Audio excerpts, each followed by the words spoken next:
नमस्कार, बहुत स्वागत है आपका। इंडिया टीवी देख रहे हैं आप। आपके साथ मैं हूं प्राची पाराशर। प्रहार में बात करेंगे 2024 के रण की। 17 दिन बाद पहले चरण की वोटिंग है। वोटर्स को लुभाने के लिए राजनीतिक पार्टियां जोर लगा रही हैं। बिहार में एनडीए स्ट्राइक रेट बढ़ाकर क्लीन स्वीप करने के मूड में है, तो वहीं मोदी के विजय रथ को रोकने के लिए लालू यादव बिहार में चक्रव्यूह रच रहे हैं। इस बार मुकाबले को कांटे का बनाने में जुटे हैं। सबकी नजर सारण सीट पर है, जहां से लालू यादव ने अपनी बेटी रोहिणी आचार्य को उतारा है। लालू यादव को किडनी डोनेट करने वाली रोहिणी आचार्य को आरजेडी ने सारण लोकसभा सीट से उम्मीदवार बनाया है। इसके साथ ही लालू परिवार का एक और मेंबर चुनावी मैदान में आ चुका है। रोहिणी आचार्य ने अपना चुनाव प्रचार भी शुरू कर दिया है। रोहिणी आज से मेगा जनसंपर्क अभियान पर निकली हैं। इस दौरान वो सारण में वोटर्स के बीच जाकर मिल रही हैं और उनसे वोट देने की अपील कर रही हैं। इससे पहले कल रोहिणी अपने पिता लालू, मां राबड़ी देवी और बड़ी बहन मीसा भारती के साथ सोनपुर के हरिहरनाथ मंदिर पहुंची थीं, जहां बाबा हरिहरनाथ की पूजा अर्चना के बाद चुनाव प्रचार का आगाज रोहिणी आचार्य ने किया था। तो रोहिणी आचार्य भी अब सक्रिय राजनीति में उतर चुकी हैं। उन्हें सारण से आरजेडी ने अपना उम्मीदवार बनाया है, जहां बीजेपी के राजीव प्रताप रूड़ी से कड़ी टक्कर रहेगी रोहिणी आचार्य की। अब सबसे बड़ी बात यह है, या देखना यह दिलचस्प है कि रोहिणी आचार्य अपने परिवार की सीट रही सारण को राजीव प्रताप रूड़ी के पंजे से छीन पाती हैं या नहीं छीन पाती हैं।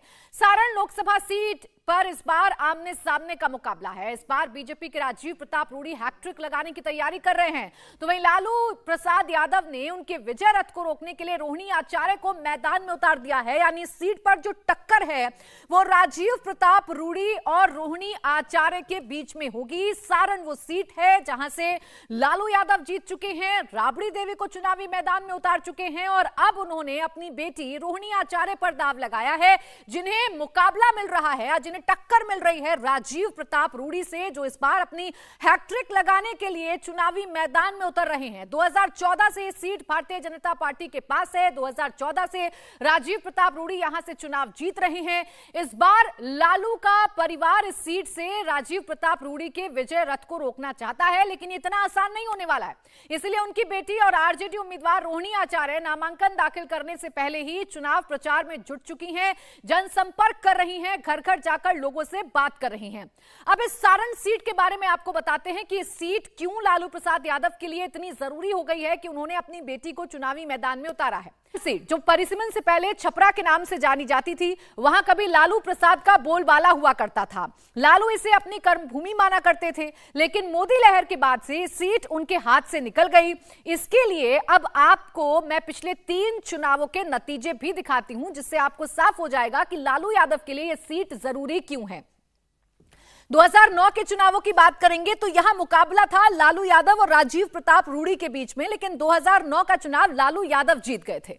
लेकिन 2014 में मोदी लहर में राजीव प्रताप रूड़ी ने यहां से चुनाव जीता और लालू यादव की पत्नी राबड़ी देवी को उन्होंने चुनाव हराया था। 2019 में भी राजीव प्रताप रूड़ी ने चुनाव जीता। यहां से चंद्रिका राय, जो कि समधी हैं लालू प्रसाद यादव के, उन्हें मैदान में उतारा गया था, रिश्तेदार को मैदान में उतारा गया था, लेकिन वो भी कुछ खास कमाल नहीं दिखा पाए और राजीव प्रताप रूड़ी लगातार 2 बार से इस सीट पर जीत दर्ज करते हुए नजर आ रही हैं। इस बार लालू प्रसाद यादव का मकसद यह है कि राजीव प्रताप रूड़ी की हैट्रिक को रोका जाए, राजीव प्रताप रूड़ी को हराया जाए और उनके जो परिवार की सीट है उसे एक बार फिर बीजेपी से छीना जाए। लेकिन इतना आसान बीजेपी के लिए या आरजेडी के लिए होने वाला नहीं है, क्योंकि कई चुनौती हैं जो रोहिणी को जिनका सामना करना पड़ेगा। क्या चैलेंज है रोहिणी के सामने, इसके बारे में मैं आपको बताऊं। उससे पहले आपको रोहिणी आचार्य कौन है उसके बारे में जानकारी देती हूं। लालू यादव और राबड़ी देवी की 9 संतान है, उसमें दूसरे नंबर पर हैं रोहिणी आचार्य। आपको बताएं, एमबीबीएस की पढ़ाई इन्होंने की है, लेकिन डॉक्टर की प्रैक्टिस नहीं की। पति समरेश सिंह के साथ सिंगापुर में रहती हैं। सिंगापुर में लालू यादव को किडनी डोनेट की थी और उस वक्त रोहिणी आचार्य काफी चर्चाओं में रही थी और अब इन्हें मैदान में उतार दिया गया है। यानी कि अब इन्हें चुनावी मैदान में लालू प्रसाद यादव ने उतारा है। उम्मीद यह है लालू प्रसाद यादव की कि रोहिणी आचार्य उनके परिवार की सीट को एक बार फिर से जीत सकती हैं, राजीव प्रताप रूड़ी को इस सीट से हरा सकती हैं और उसकी जो तैयारी है वो रोहिणी आचार्य ने शुरू कर दी है। देखिए, रोहिणी आचार्य जोरदार तरीके से अपने प्रचार में जुट गई हैं। उनके समर्थकों का जोश आई है। सारण से नीतीश कुमार की एक रिपोर्ट आपको दिखाते हैं। सारण लोकसभा से चुनाव लड़ रही लालू यादव की बेटी रोहिणी आचार्य ने आज से चुनाव प्रचार शुरू कर दिया है। सारण लोकसभा के अलग अलग इलाकों में रोहिणी जा रही हैं। आप देखिए यहाँ पर काफी संख्या में लोग उनके स्वागत के लिए हैं। यहाँ पर कोई अगरबत्ती लेकर आया है, पार्टी के झंडे बैनर भरे हुए हैं और हर कोई रोहिणी को करीब से देखना भी चाहता है। रोहिणी की चर्चा उस समय देश में हुई जब उन्होंने अपना किडनी डोनेट करने का फैसला लिया। हर जगह उनकी चर्चा हुई और अब वो चूंकि राजनीति में है तो ऐसे में चुनाव प्रचार में उतरी हुई हैं। और आप देखिए जहां भी रोहिणी जा रही हैं महिलाओं की संख्या भी अच्छी खासी नजर आ रही है। माला पहनाकर लोग उनका स्वागत कर रहे हैं और थोड़ी थोड़ी दूरी पर जहां भी रोहिणी आगे बढ़ रही हैं हर जगह लोग उनका स्वागत कर रहे हैं। रोहिणी का मुकाबला राजीव प्रताप रूढ़ी से है जो कई बार सारण की लोकसभा सीट से जीत चुके हैं। राबड़ी देवी को वो हरा भी चुके हैं। लालू यादव के परिवार की एक तरह से ये सीट रही है। लालू यादव खुद यहाँ से चुनाव जीतते रहे हैं, लेकिन यहाँ मुकाबला कांटे का माना जाता है क्योंकि यहाँ का जो जातीय समीकरण है उस लिहाज से यदि देखें तो यादवों की आबादी करीब 25% है और राजपूत जाति की आबादी 23% है। तो यादव और राजपूत के बीच की जो लड़ाई है वो यहाँ नजर आती है। और यहाँ देखिए जो लोग हैं वो उनकी गाड़ी के आसपास चारों तरफ। क्या लग रहा है यहाँ मुकाबला कांटे का होगा या किस? नहीं कांटे का नहीं, कुछ नहीं। 3 लाख वोट से जीत रहे हैं सर। 5 लाख वोट से रोहिणी जी जीत रही हैं। 5 लाख वोट से। पहले रूढ़ी जो है वो राबड़ी देवी को हरा भी नहीं, कुछ नहीं करता है। रूढ़ी कोई नहीं है। रूढ़ी कोई नहीं यहाँ पे। गरीब नहीं कोई जीतेंगे। ये महिलाएं यहाँ पर हैं, ये रोहिणी को देखने आई आप? ठीक, हाँ। किडनी डोनेट किया, इसके बाद इनकी चर्चा ज्यादा होने लगी। जी बहुत ज्यादा। हर हाल में यहाँ से 1 लाख से ऊपर से लीड करेंगे रोहिणी आचार्य जी। बिहार में रिकॉर्ड मत करेंगे, पूरे बिहार में 400 में।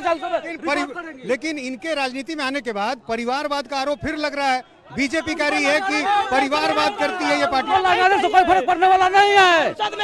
परिवार में लगाने से कोई फर्क पड़ने वाला नहीं है। जितना लोग लगाते हैं। क्या लग रहा है मुकाबला कांटे का होगा या एक तरफा? मुकाबला हम 2 लाख वोटों 3 लाख वोटों से जीतने जा रहे हैं। ये नहीं है सर, एकदम नहीं लड़ाई है। 3 लाख जिंदाबाद। तो रोहिणी के समर्थक, आरजेडी के समर्थक और काफी जोश में, काफी उत्साहित हैं और दावा ये कि इस बार एक बार फिर ये सीट आरजेडी को मिलेगी। तो रोहिणी आचार्य के समर्थक या आरजेडी के समर्थक उत्साहित हैं और कह रहे हैं कि इस बार ये सीट रोहिणी आचार्य जीतेंगी, लेकिन ये रण उनके लिए बहुत आसान नहीं रहने वाला है। क्या मुश्किलें उनके सामने आएंगी ये आपको जरूर बताऊंगी, लेकिन पहले रोहिणी आचार्य कैसे चर्चाओं में रहती हैं ये आप समझ लीजिए। अपने सोशल मीडिया पर वो काफी एक्टिव रहती हैं। वो अपने पोस्ट के जरिए मोदी सरकार और नीतीश कुमार पर तीखा प्रहार करती हैं। लालू प्रसाद के खिलाफ बयानबाजी करने वाले नेताओं पर वो कटाक्ष करने में कभी पीछे नहीं रहती। अगर आप उनका सोशल मीडिया पोस्ट उठाकर देखेंगे तो आपको ये साफ दिखेगा कि राजनीति में कदम रखने से पहले ही वो कितनी सक्रिय थी। लेकिन सुर्खियों में रोहिणी आचार्य तब आई जब सिंगापुर में लालू प्रसाद यादव का किडनी ट्रांसप्लांट हुआ और रोहिणी ने उनको किडनी डोनेट किया था। सोशल मीडिया पर रोहिणी की खूब वाहवाही हुई थी। रोहिणी तब एक बार सुर्खियों में और आ गई जब नीतीश कुमार और आरजेडी के रिश्तों में तनाव आ गया था। इस दौरान भी रोहिणी ने इशारों में नीतीश कुमार पर जमकर निशाना साधा था, जिससे जेडीयू बौखला गई थी।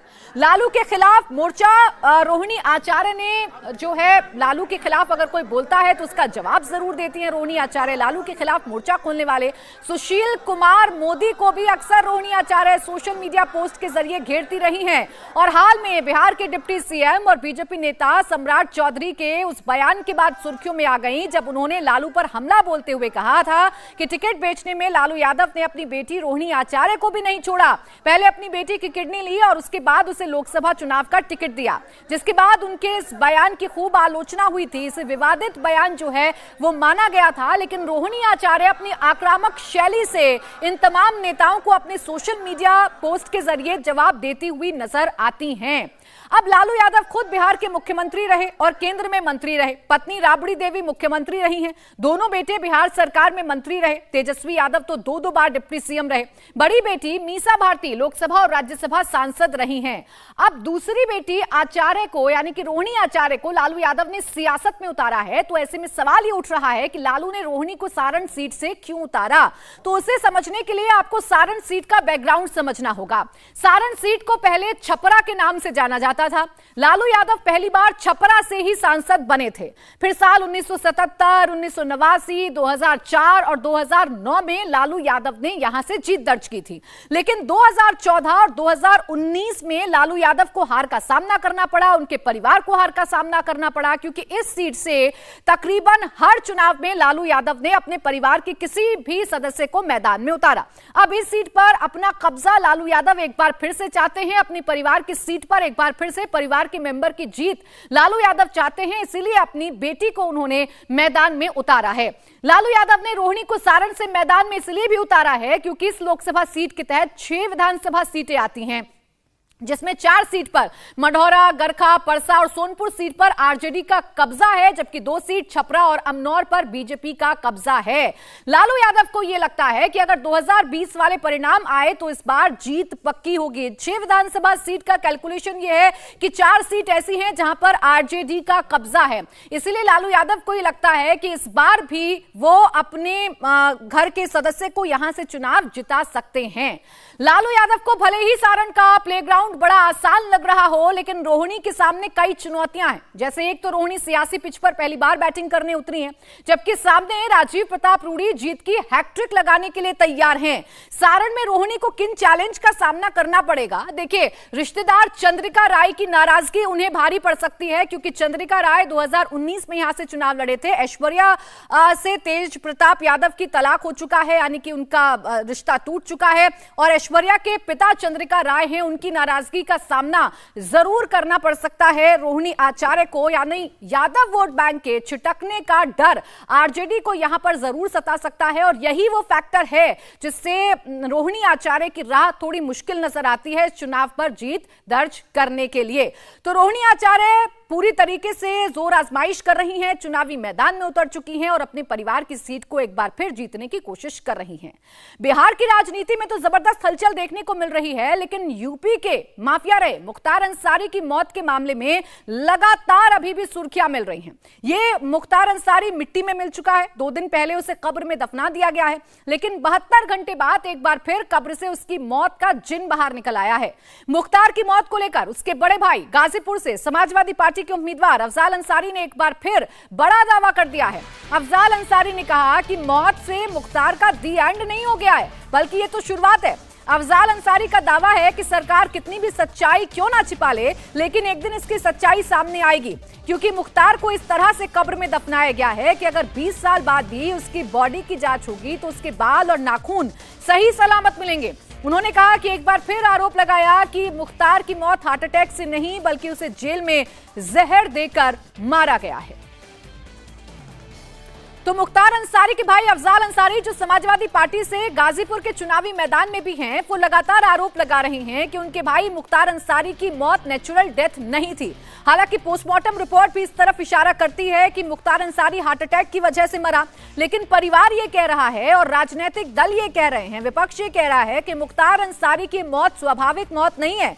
और इसी सिलसिले में अफजाल अंसारी ये कह रहे हैं कि उनके शव को इस तरीके से दफनाया गया है कि 20 साल बाद जब उनके शव को निकाला जाएगा, उनके नाखून और बाल से टेस्ट किया जाएगा, तो यह साबित हो जाएगा कि उनकी मौत नेचुरल डेथ नहीं है। डॉक्टर की, जेल के प्रशासन की और सरकार में खास तौर से ये जो सादे भेष में घूमने वाले LIU के लोग हैं और STF के लोग हैं, इन सब लोगों ने वेल प्लान्ड तरीके से उनका मर्डर किया है। मेरा स्पष्ट आरोप है। और सुनिए, ये पॉइजन की बात आई है कि पॉइजन की वजह बनी है, हार्ट अटैक हो सकता है।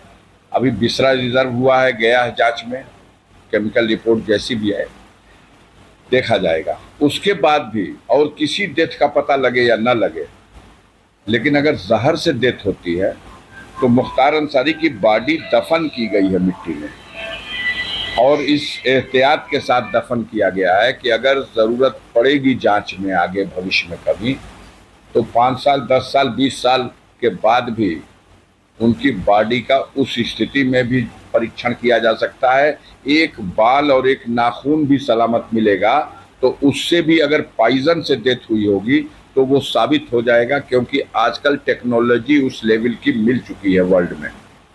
तो जिन लोगों ने ये समझ लिया है कि मुख्तार अंसारी की कहानी डेड एंड हो गई, ऐसा नहीं है। कहानी तो अब शुरू होगी, कहानी तो अब शुरू होगी। तो मुख्तार अंसारी जरूर मिट्टी में मिल चुका है, लेकिन उसकी मौत को जिंदा रखना चाहता है परिवार और पूरा का पूरा विपक्ष। इससे सियासी लाभ उठाने की कोशिश भी कर रहा है। मुख्तार की मौत का सच सामने आ चुका है। पोस्टमार्टम रिपोर्ट में साफ साफ बताया गया है कि उसकी मौत जहर से नहीं बल्कि हार्ट अटैक से हुई है। परिवार के इस आरोप पर न्यायिक जांच भी हो रही है, लेकिन दूसरी ओर बांदा के जेल अधीक्षक वीरेश राज शर्मा को जान से मारने की धमकी मिलने के मामले में पुलिस ने एक्शन शुरू कर दिया है। पुलिस ने अज्ञात शख्स के खिलाफ मामला दर्ज कर लिया है और कॉल रिकॉर्डिंग के आधार पर जांच शुरू कर दी गई है।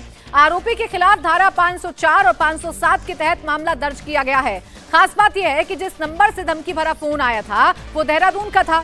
आपको जानकारी दे दें कि जेल अधीक्षक को फोन पर जान से मारने की धमकी उसी रात आई थी जिस रात मुख्तार की मौत हुई थी।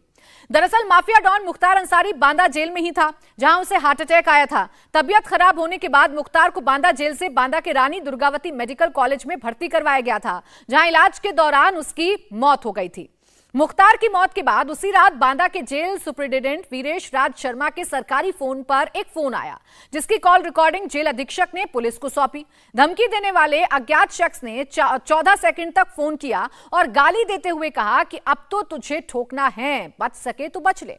पुलिस अब इसी कॉल रिकॉर्डिंग के आधार पर मामले की जांच कर रही है। पता लगाया जा रहा है कि आखिर जेल अधीक्षक को यह जान से मारने की धमकी किसने दी है।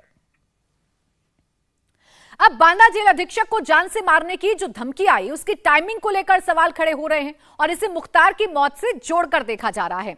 दरअसल 28 मार्च को रात करीब 7:30 बजे के करीब मुख्तार अंसारी की तबीयत खराब होने के बाद बांदा जेल से बांदा मेडिकल कॉलेज में शिफ्ट किया गया, जहां इलाज के दौरान उसकी मौत हो गई। रात 9:50 पर उसकी मौत की खबर आई। उसी रात को करीब 3.5 घंटे बाद यानी रात 1:37 पर बांदा जेल के अधीक्षक वीरेश राज शर्मा के सरकारी फोन पर एक घंटी बजी, जिस पर एक अज्ञात शख्स ने गाली गलौज करते हुए जान से मारने की धमकी दी, जिसकी कॉल रिकॉर्डिंग अब बांदा पुलिस के पास है और इसी के आधार पर पता लगाने की कोशिश की जा रही है कि वो कौन शख्स है जिसने पुलिस अधीक्षक को जान से मारने की धमकी दी है, जेल अधीक्षक को जान से मारने की धमकी दी है।